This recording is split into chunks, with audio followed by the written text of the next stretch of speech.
Hello friends, this side Amjad Khan and now you are watching Amjad English classes Bhagna. Today we are going to discuss about the literary terms. आज हम पढ़ेंगे literary terms क्योंकि grammar का जो part है वो अपना complete हो चुका है। जितने भी टॉपिक है हमने बड़े अच्छे से वन बाय वन उनको क्लियर कर लिया है। आज हम लिटरेचर का पार्ट स्टार्ट कर रहे हैं और सबसे पहले हम पार्ट में पढ़ रहे हैं लिटरेरी टर्म्स।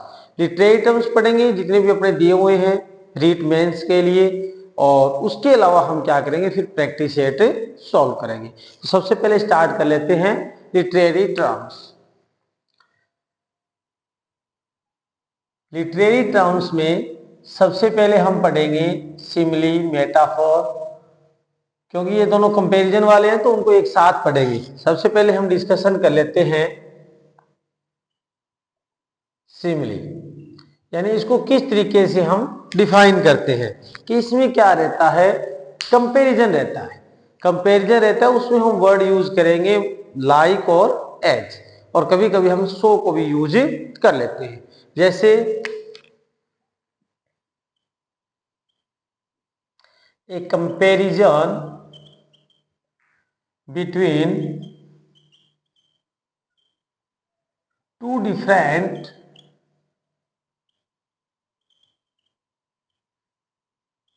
objects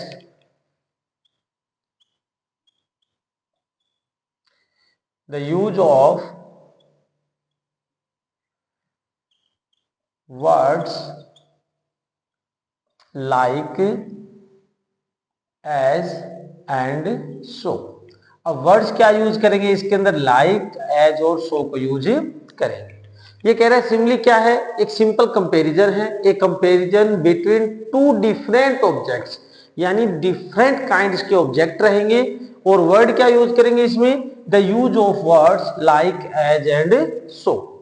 जैसे एग्जांपल के थ्रू इसको समझ लेते हैं। He worked as a slave. Direct literary terms पूछता है, अगर क्वेश्चन आता है इस तरीके से कि इसमें लिटरेरी टर्म बतानी है तो आप क्या बताओगे, इसमें क्या यूज किया हुआ है, एज से कंपैरिजन किया हुआ है, he worked as a slave, तो हम इसमें सिमिली का ऑप्शन है वो चूज करेंगे। जैसे एक एग्जांपल वो लिख लेते हैं, that story is as old as the hills. यानी टू डिफरेंट काइंड है, यहां भी टू डिफरेंट काइंड्स के बीच में इसने कंपैरिजन किया है, और यहां भी क्या किया इसने, that story is as old as the hills. तो इस तरीके से हम किसका यूज कर रहे हैं, सिमिली का यूज करेंगे। और जैसे ही रोड लाइक ए लॉयर, यहां भी टू डिफरेंट काइंड्स हैं तो किसका यूज किया हुआ है, लाइक वर्ड का यूज किया हुआ है, तो सिमिली का यूज करेंगे।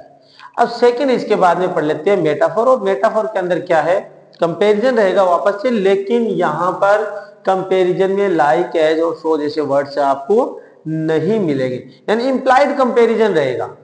सिमिली में हमने डिस्कशन कर लिया कि जो कंपैरिजन है, जो वर्ड यूज कर रहे हैं लाइक, एज, सो और टू डिफरेंट काइंड के ऑब्जेक्ट हैं, लेकिन कई बार क्या है सेम काइंड के ऑब्जेक्ट आ जाए तो उसे क्या कहेंगे, उसको किस तरीके से हम डिफाइन करेंगे।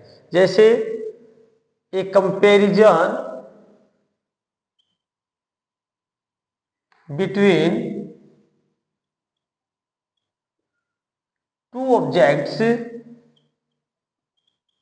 Of same kind. अगर सेम काइंड के ऑब्जेक्ट हैं और उसमें कंपैरिजन हो रहा है, लाइक, एज और सो वर्ड भी यूज हो रहे हैं, तो हम उसे क्या सिमिली कहेंगे या क्या कहेंगे। अभी दो एग्जांपल लिख रहे हैं उसके थ्रू हम इसको क्लियर कर लेते हैं। जैसे सी sang like her sister, second one she sang like a nightingale। अब फर्स्ट वन में क्या है, see and her sister, same kind के ऑब्जेक्ट है, यहां पर वर्ड तो यूज किया हुआ है लाइक, लेकिन यहां पर सिमिली नहीं है। तो लिटरेरी टर्म्स क्या है, ये केवल एक क्या है, सिंपल कंपैरिजन इसको बोल सकते हैं हम। क्या चीज है? सिंपल कंपैरिजन, क्योंकि यहां पर क्या है, सेम काइंड के ऑब्जेक्ट दिए हुए। और सेकंड वन सेम ही लगभग सेंटेंस है, सी सेंग लाइक ए नाइटिंगेल, यहां पर नाइटिंगेल दिया हुआ है, यानी यहां पर क्या है, डिफरेंट काइंड का ऑब्जेक्ट है। यहां पर नाइटिंगेल एक वर्ड है और सी, तो इसलिए क्या है, इसमें हम लाइक को देखेंगे और डिफरेंट काइंड का ऑब्जेक्ट है, तो ये क्या है, सिमिली है। अब इसके बाद में सेकंड वन हम डिस्कशन कर लेते हैं मेटाफर के बारे में।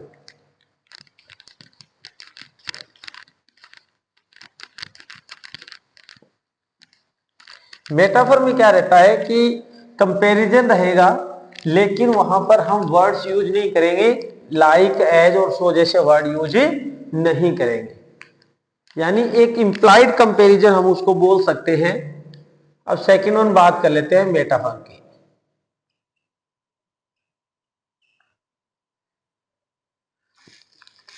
मेटाफर में क्या है, एक कंपैरिजन बिटवीन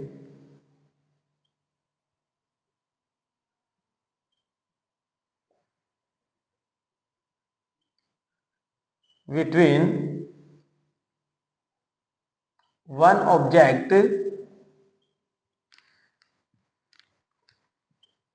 टू अनदर, यानी टू ऑब्जेक्ट्स में वापस से यहां पर कंपैरिजन रहता है without the use of word, without the use of words like and as, यानी like और as वर्ड यूज नहीं करेंगे। हम इसको बोल सकते हैं एक कंपैरिजन ऑफ इंप्लाइड ऑब्जेक्ट, यानी ऑब्जेक्ट है वो कैसे रहेंगे, हिडन रहेंगे। यानी ऑब्जेक्ट कैसा रहेगा, हिडन रहेगा। हम सीधे तौर पर इसको समझें तो ये ऐसा है कि लाइक और जो एज वर्ड यूज करके तो हम जब कंपैरिजन कर रहे हैं डिफरेंट काइंड में, वो तो है सिमिली। विदाउट एज और लाइक जब हम कंपैरिजन करेंगे, a comparison between one object to another without the use of words like as, a comparison of implied object, यानी यहां पर जो ऑब्जेक्ट है वो इंप्लाइड रहेगा, यानी हिडन रहेगा।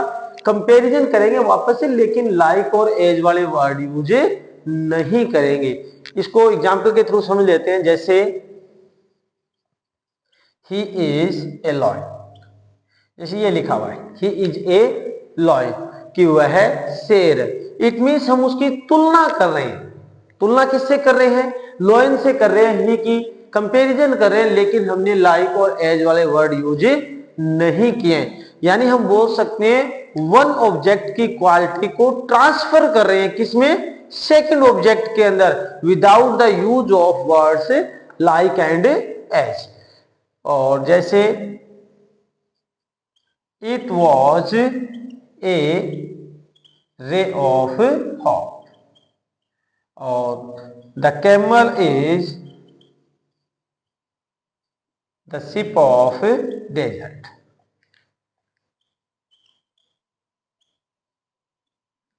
और कुछ एग्जांपल और लिख लेते हैं, माई लव इज ए रोज, और Jaipur is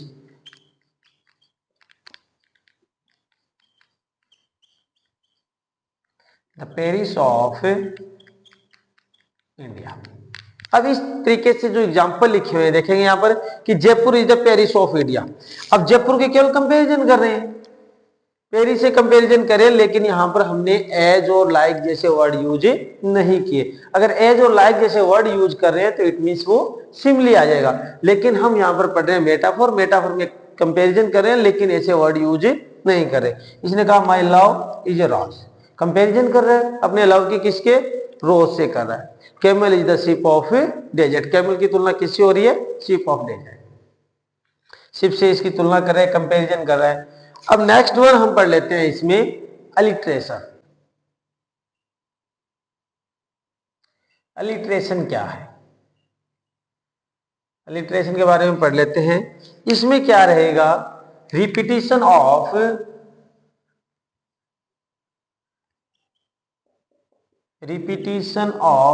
consonant sound in a sequence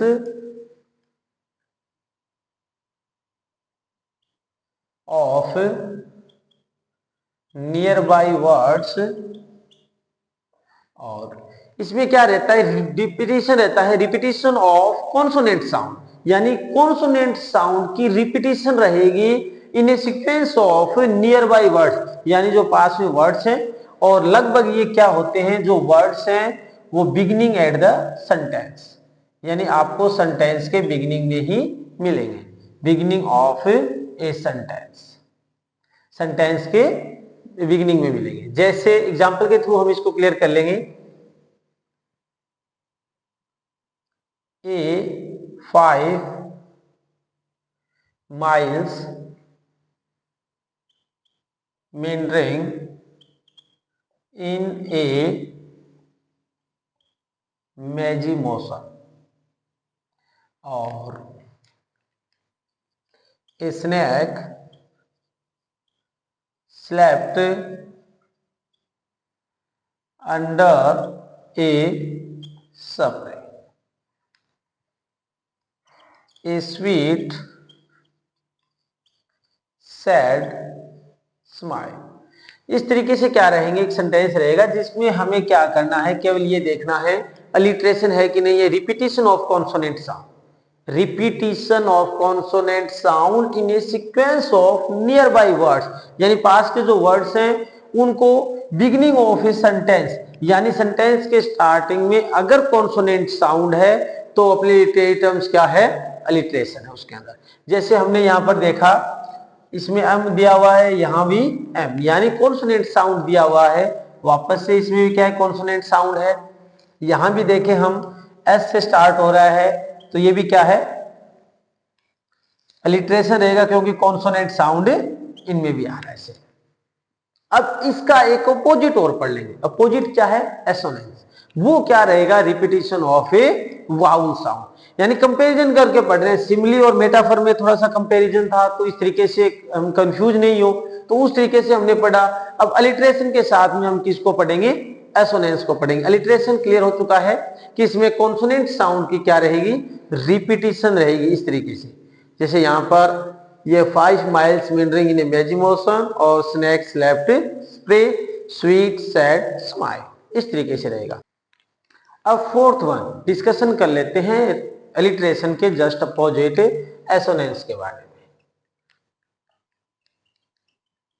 assonance क्या है, अभी इसकी डेफिनेशन लिखेंगे और इसके बाद में हम इसको एग्जांपल के थ्रू क्लियर कर लेंगे। जैसे इसमें भी क्या रहेगा, रिपीटिशन रहेगा, repetition of vowel sounds in a sequence of nearby words. अब इसको एग्जाम्पल के थ्रू हम क्या कर लेते हैं, क्लियर कर लेते हैं। जैसे the child of silence and slow time. अब यहां पर देखेंगे हमने कि the child of silence and slow time, किसकी साउंड आई हुई है, आई की साउंड आई हुई है, तो हम इसको क्या कहेंगे, वाउल साउंड रिपीटिशन हो रहा है near by sentence sequence of the near by words, तो हम इसे क्या कहेंगे, एसोनेंस कहेंगे। यानी ये क्या है, अलिट्रेशन का जस्ट अपोजिट है। अलिट्रेशन के अंदर हमने देखा रिपीटिशन ऑफ कॉन्सोनेंट साउंड, लेकिन एसोनेंस के अंदर क्या है, रिपीटिशन ऑफ वाउल साउंड। तो हमने देखेंगे चाइल्ड आई की साउंड आ रही है, साइलेंस आई की साउंड आ रही है, और टाइम में भी किसकी साउंड आ रही है, आई की साउंड आ रही है। तो ये तो थे एसोनेंस के एग्जांपल। अब हम बात कर लेते हैं फिफ्थ नंबर, 5 नंबर हम बात कर लेते हैं ओनोमेटोपिया की।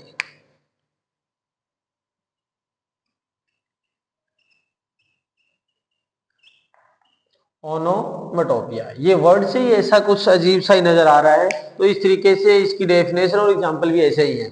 यानी ओनोमेटोपिया में क्या रहेगा, द साउंड रिजेंबल्स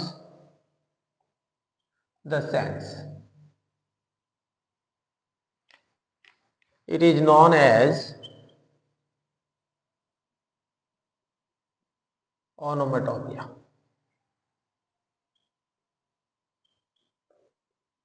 ये क्या कह रहा है? The sound resembles the sense, यानी आपको साउंड, इको, ऐसे कुछ वर्ड्स हैं वो आपको दिखाई देंगे, यानी ऐसे कुछ वर्ड्स आपको साउंड वाले मिलेंगे, तब हम उसमें क्या कहेंगे, लिटरेरी टर्म्स है वो ओनोमेटोपिया रहेगी। जैसे एग्जांपल के थ्रू इसको क्लियर कर लेते हैं। The book fell off with third, जो ये वर्ड दिया हुआ है वो क्या है? साउंड वाला, ओनोमेटोपिया। जैसे हिजिंग, बजिंग, जिगजैग, ये सारे वर्ड क्या हैं? साउंड वाले हैं, तो इसे हम क्या कहेंगे? ओनोमेटोपिया। जैसे एक वर्ड और लिख लेते हैं, चीपिंग, ये सारे वर्ड्स। अब इसके बाद में ये था 5th नंबर ओनोमेटोपिया, जिसमें हम साउंड को आइडेंटिफाई करेंगे और क्लियर कर नंबर डिस्कशन कर लेते हैं पैराडॉक्स के बारे में। ये पैराडॉक्स क्या चीज है, इसको हम एक्सप्लेन कर लेते हैं, फिर एग्जांपल समझेंगे इसके कि ये क्या है। एक ए self contradictory statement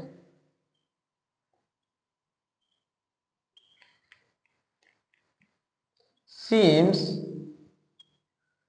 to be observed but have a valid meaning, यानी देखने में ये सेंटेंस क्या रहेगा, पढ़ने में और देखने में अजीब सा रहेगा, लेकिन इसकी मीनिंग है वो कैसी रहेगी?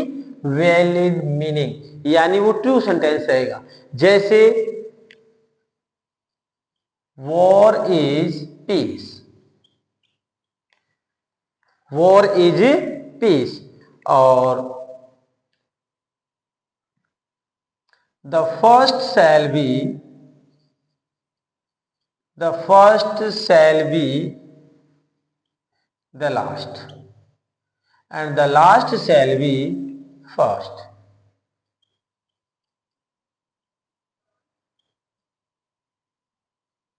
Last shall be the first. The child is the father of man. The child is the father of man. ये एग्जाम्पल कई बार कंपटीशन एग्जाम में सेम क्वेश्चन सेंटेंस आ चुका है। The child is the father of man, तो ये example किसका है? Paradox का है। यानी इसमें क्या रहता है? एक सेल्फ कॉन्ट्राडिक्टरी स्टेटमेंट रहता है, सीम्स टू बी ऑब्जर्व, देखने में हमें ऑब्जर्व लगेगा, लेकिन इसकी क्या रहती है? वैलिड मीनिंग रहती है। जैसे war is piece, the first shall be the last shall be the first, child is the father of man. और इसके बाद में हम डिस्कशन कर लेते हैं 8 नंबर हाइपरबली। हाइपरबली क्या चीज है? ये मेटाफिजिकल जो पोइट थे उनसे रिलेटेड कह सकते हैं इसको, कि ये क्या है? एक बोल्ड और स्टेटमेंट रहेगा, यानी किसी बात को एक्सरेटेड करके शो किया जाएगा, यानी बढ़ा चढ़ाकर किसी बात को कहना। जैसे ए बोल्ड ओवर स्टेटमेंट,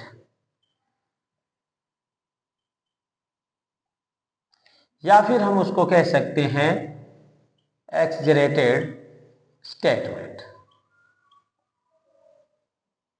यानी किसी की बात को बढ़ा चढ़ाकर कहना। हाइपरबोलिक जैसे एग्जांपल के थ्रू इसको क्लियर करेंगे। Go and catch a falling star, और she wept oceans of tears, यानी इस तरीके से ये क्या कह रहा है? बढ़ा चढ़ा के बातों, गो and catch a falling star, यानी इम्पॉसिबल चीजों को, इम्पॉसिबल थिंग्स को क्या कर रहा है? पॉसिबल करने के लिए कह रहा है, यानी इस तरीके से रिप्रेजेंट कर रहा है ये इम्पॉसिबल चीजों को, कि गो and catch a falling star, कि जाओ और क्या करो? फॉलिंग स्टार को कैच करो, गिरते हुए स्टार को। सी वेप्ट, कि वह रोई ओशियन ऑफ टीयर्स। तो इस तरीके से क्या रहेगा, एक बोल्ड ओवर स्टेटमेंट है जिसे हम क्या कहेंगे, हाइपरबोला। और लास्ट वन डिस्कशन कर लेते हैं जो अपने रीट के सिलेबस में है, रीट मेंस के लिए, पर्सोनिफिकेशन कि पर्सोनिफिकेशन क्या है। लास्ट वन क्या है, पर्सोनिफिकेशन यानी मानवीकरण, यानी personification a figure of speech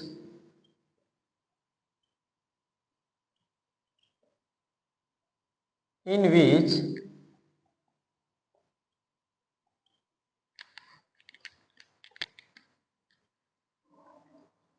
objects of not life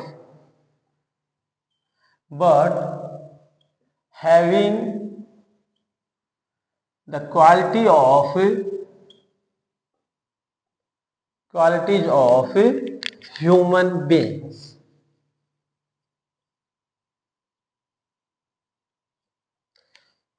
personification क्या है, figure of speech in which objects are of not life, objects of not life but having the qualities of human beings, यानी inanimate object रहेंगे। Inanimate object का मतलब निर्जीव object रहेंगे, inanimate रहेंगे, और वो रिप्रेजेंट किस तरीके से करेंगे, ह्यूमन ऑब्जेक्ट की तरह, यानी ह्यूमन बीइंग की तरह अपने आप को रिप्रेजेंट करेंगे। जैसे लव इज ब्लाइंड, और the moon weld her face,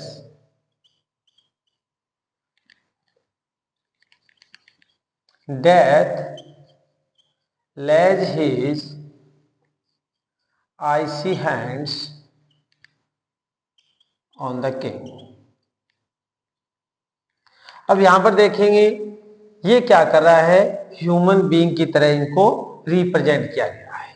यानी the moon weld her face, यानी चंद्रमा ने क्या कर लिया है, अपने चेहरे पर घूंघट डाल लिया है। ह्यूमन बीइंग की तरह क्वालिटीज को रिप्रेजेंट कर रहा है, लेकिन ये क्या है, इनएनिमेट ऑब्जेक्ट है, ऑब्जेक्ट ऑफ विदाउट लाइफ। और death lays his icy hand on the king and the love is blind. ये सभी एग्जाम्पल किसके हैं, पर्सोनिफिकेशन की। यानी एक तरीके से मेटाफर भी आ रहा है, जिस तरीके से हम कंपैरिजन की बात कर रहे हैं, लेकिन यहां पर क्या लिखा हुआ है, कंपैरिजन है, इसको हम बोलेंगे कि एक क्वालिटी को रिप्रेजेंट कर रहा है। एक तरीके से ह्यूमन बीइंग की जो क्वालिटी है उसको क्या कर रहा है, इनएनिमेट ऑब्जेक्ट है, लेकिन इसको रिप्रेजेंट करने का काम कर रहा है। ये तो था अपना फिगर ऑफ स्पीच, यानी लिटरेरी टर्म्स जितने अपने रीट मेंस के सिलेबस में दिए हुए हैं। हो सके तो ज्यादा से ज्यादा जितनी एक्सरसाइज यानी इसके एग्जाम्पल सोल्व करने का प्रयास करें। जितने ज्यादा एग्जाम्पल सोल्व होंगे उतने ही ज्यादा ये क्लियर होंगे, क्योंकि कुछ एग्जाम्पल ऐसे हैं जो आपस में क्या करते हैं, एक दूसरे से रिलेटेड रहते हैं। जैसे हमने स्टार्टिंग में पढ़े सिमिली और मेटाफर का था, अलिट्रेशन, एसोनेंस, यानी कुछ अपोजिट वाले भी हैं, लेकिन कुछ इसमें क्या रहेंगे, कंपैरिजन वाले भी रहेंगे, जिसको हमें बड़े अच्छे से क्लियर करना है। जैसे ऑक्सीमोरोन का पढ़ा, उसके बाद में हमने पैराडॉक्स भी पढ़ा था, फिर उसके बाद में मेटाफोर, पर्सोनिफिकेशन, हाइपरबोली। तो हम इसको एक एक को क्या करेंगे, वन बाय वन क्लियर करेंगे। क्लियर हमने कर लिए, लेकिन हम इसको एक्सरसाइज के थ्रू दोबारा से क्लियर करेंगे। ये अपना टॉपिक था लिटरेरी टर्म्स का, आई होप अच्छे से क्लियर हो भी चुका है। अब इसके बाद में हम एक्सरसाइज प्रैक्टिस सेट भी लेके आएंगे, कुछ टॉपिक और पढ़ेंगे उसके बाद में, क्योंकि ग्रामर का जो हमारा पार्ट है वो क्लियर हो चुका है, यानी कंप्लीट हो चुका है ग्रामर का पार्ट। हमने अच्छे से एक एक टॉपिक को क्लियर कर लिया है। अगर आप मेरे चैनल पर नए हैं तो मेरे चैनल को सब्सक्राइब करें, लाइक एंड शेयर करें, और रीट की जो स्पेशल बेंच है वो चली रही है, और उसके बाद में राजस्थान हाईकोर्ट 4th ग्रेड की जो वैकेंसी है उसके भी वीडियोज हैं वो मेरे YouTube channel Amjad English classes Bhadra पर अपलोड किए हुए हैं। अब हम इसके प्रैक्टिस सेट प्लस मॉर्निंग में क्लासेज रहेंगी करंट जीके की। अब कुछ दिनों के बाद में हम करंट जीके के क्वेश्चन भी डेली अपलोड करेंगे, उनके बारे में भी डिस्कशन करेंगे।